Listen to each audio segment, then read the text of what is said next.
No Jumper, coolest podcast of the world. And today I'm in here for a very exciting interview. Yeah. We're calling you I'm Karlae. excited. Karlae. We're sticking with that. So you Karlae. got rid of your government first name? I mean, not even. I feel like it's kind of like tomato shit.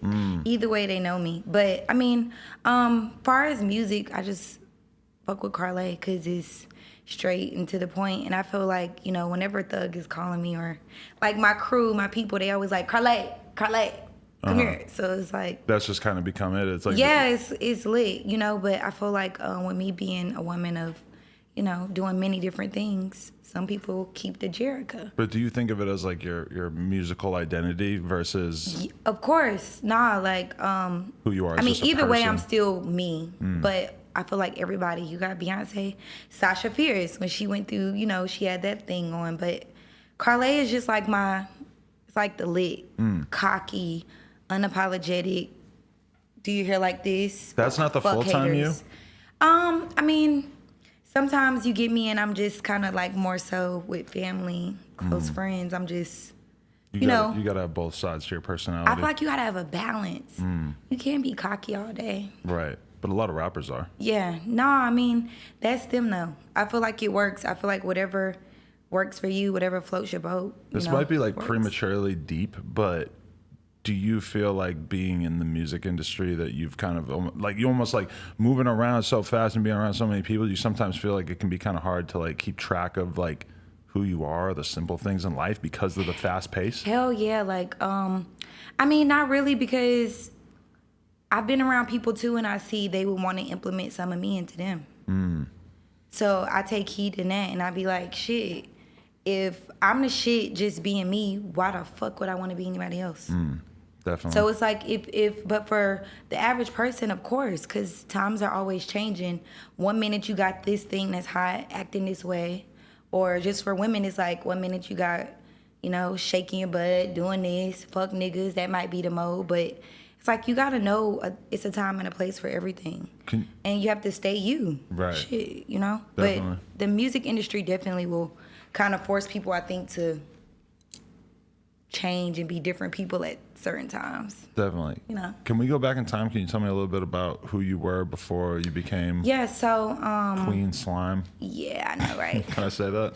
So, well, I grew up in North Carolina, small town, Winston-Salem. I moved to Atlanta. I've been in Atlanta for like over 13, 14 years. I've been there for a minute. So what age did you move to Atlanta? I was literally like, I can't even remember. I was young though. I was a baby, legit.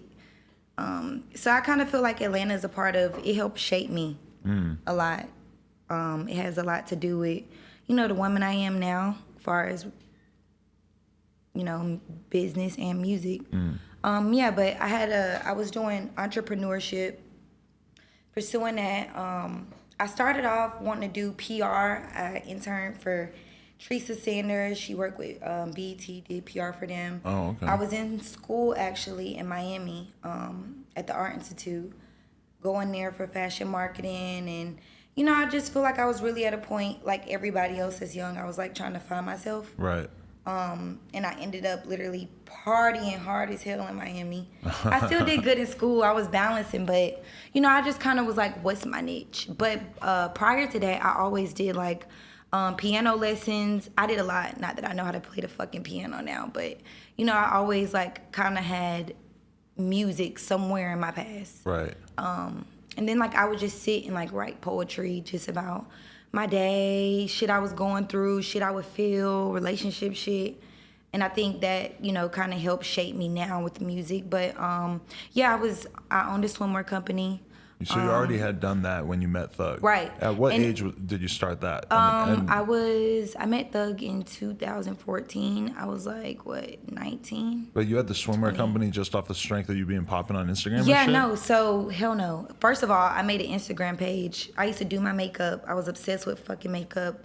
Literally in the 10th grade with a face beat. Before it was cool, just because I loved it, you know. That's tight. So I started getting like a small following from people just like loving just like the beauty aspect of things, asking me for makeup deeds, you know. And I just feel like a lot of people kind of, you know, grew towards me because I just was me. Like, I didn't care. Like, I had this side of being super humble, but it was like, I still check a bitch if I need to. But so, were you looking at your following or the people that are paying attention to you on there? Were you looking at like, I'm gonna be a fucking hot ass Instagram model. That's gonna be my movement. You weren't thinking that. No. Okay. Because I was just I was like, I was into just being with my family, partying, doing fun shit. You know what I'm saying? More like, humble. What'd you say? You were more humble. I'm humble now. I think I'm the same. But had you not even really been exposed to like celebrity and what it was like to really like chase after hell money yeah. and that whole type of thing? Hell yeah. Like, nah, before then, I just more so was like, I love myself now more. Because I know when to cut it on. You ever been in a room full of sharks and you got to let them know, bitch, I'm the biggest shark in this motherfucking room? Because you got to defend yourself. You got to keep yourself from being ate. So I say I love myself now more because it's like the game has shaped me to be that way. Well, you've been through a lot more now. Now you know what is out there. Whereas when you're young, you kind of are just shooting in the dark. You want to know what it's like to be in those boardrooms or have those meetings and stuff, but you have no clue. Or you just like, before it's just all about, before, it was get a rich nigga, move to Miami. Was that your dream? Get fat. No, it wasn't. Like, literally, I always say, I didn't chase the bag found me. When people would be like, man, she go with this rich rapper. I'm like, y'all don't even know my story for real. Right. Shit ain't even happen like that. It just, my life turned around in like a year. But were you already smart enough to know that you should be dealing with rich dudes? I don't know. I just knew my worth. I didn't really give a fuck I don't think I gave a fuck. Because my type is just a real ass nigga who can give good advice. He got good conversation. He got something on his mind. And I fuck with a nigga off of what he chooses to see in me. You know what I'm saying? Were you dating a ball player before Thug? Yeah, I was. So, he was cool, whatever, but I'm big on cheating. I'm big on that type of stuff, but you know. Not a fan of the cheating. Exactly. But then I was young. You know what I'm saying? I was too much invested in what he doing in his spare time. Right. Not worrying about what's popping in my spare time. Right. So now it's just like I'm grown now. But so you met Thug while you were with this ball player dude? No, he just came so up me to and you? him actually had broken up. We were broken up for like a little bit. Okay. Like maybe like a month and a half. We were still communicating, kicking it. But I was just open to not even dating. I was literally in Miami on some vacation shit. And then I had heard through the grapevine in ATL, like, Thug, Thug, that nigga, da, da, da. People come to me, that nigga popping now, give him a chance, da, da, da. He was trying to get in touch with you or something? I just heard he liked me. Wow, really? Like, they was just like, they say he like you. And I'm just like, if I was really on that, I would have been like, soon as I heard, okay, link me up. I was just like, okay, cool. But were you already in the frame of mind, which a lot of girls eventually get to, where it's like, man, fuck rappers, and just assuming that rappers are just trying to smash and that they're just not even work. You already knew that was kind of how a lot of rappers I was just were. like, I don't want to get into that. I was just like, nah. I don't know. Right. And then when I met him, it was completely the opposite. Jeff has a whole nother side to him. I think that people don't get to see, which, I mean, that's just how it is. But why do you think you got that side out of him right away versus all the other millions of girls that he probably met that I think didn't because get I was that? me. Yeah. I feel like a woman that shows her, not that you show people your insecurities, but a woman who shows a man her vulnerable side, they win. Because you ain't got nothing to hide. You not trying to fake it like you perfect, like you got all the money in the world, like you the baddest bitch, like you confident 100% about, certain things. I just was me. Right. So I felt like that opened up to him just being him. I think that's what he fell for, was kind of like, you can be somebody that say a million curse words a day, but you still have innocence. Right. So I think, to me, what that means is just kind of like, I just was me, and I didn't know I was being me. I just was like, look, I want to kick it, hang out in the studio. Right. He in there, he'll write a whole song about me, and like, I'm just like, dang. Right away, right in front of you? Yeah, right in front of me. Wow. Like, the first date, wasn't really a date, but the first date, we went to the studio, and he was recording a song about me, and I was just like, he was saying shit about me. I'm like, dang, for real? So my smile, different things. So I feel like I fell for his charming side. That's so interesting. You think him making a song about you like that, because he seems like sometimes he's a little bit like socially awkward. Was that his way of saying, hey, I like you, without him really wanting to just say it? Listen, Thug explains everything that, it might not even be him, because some raps he talk about other stuff that doesn't pertain to him, but he's his most vocal in his music. I would definitely say, like, which that helped me now, even with my music career. Like, it doesn't have to necessarily be 100% just about you, but shit, you know, it gives you a chance. That's why I love it now, and I'm growing to love it even more every day. Is because he told me, he was like, Karlae, let your music reflect how you feel. Go in the studio. He was like, and talk about it. Make a song about it. Like, because he's like the greatest of all time at that. At No, just going let in me there tell and you. just letting out whatever, and it just comes out so good. Outside of me knowing him, he's one of the greatest to do it. And with me seeing from the beginning, from like how people didn't get his wave to now, so many people implement his wave into what they do. I think I'm, for one, lucky to witness it, but it's just crazy. Yeah. Like, I'm like, damn, you had the formula the whole time. The whole time. Like, so that's why now with my music, you know, outside of just personal and on more of a side with business, I do listen to him. Right. As far as music. Yeah. He's always like giving me advice. He's always telling me, like, people like, I heard Slime write your shit. I'm like, Slime don't write nothing for me. Like, that nigga literally cussed me out in the studio in front of everybody and was like, I ain't giving you shit.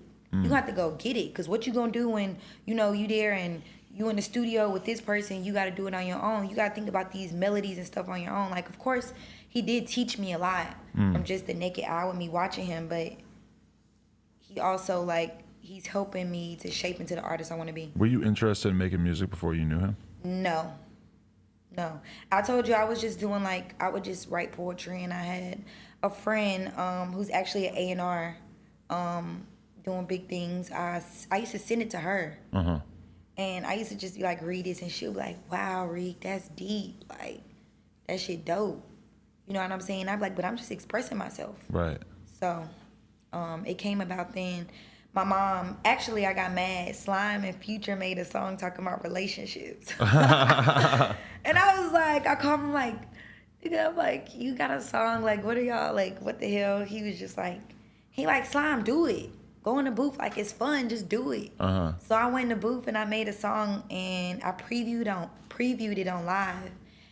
Man, I got so many, like, good reviews that I was like, bro, let me try this music shit. Wait, you got mad about the song Relationships? Because they're basically talking about having mad bitches? I didn't get mad, but I felt like I wanted to, like, I'm like, you in a relationship with all your bitches, yeah? Like, what the fuck?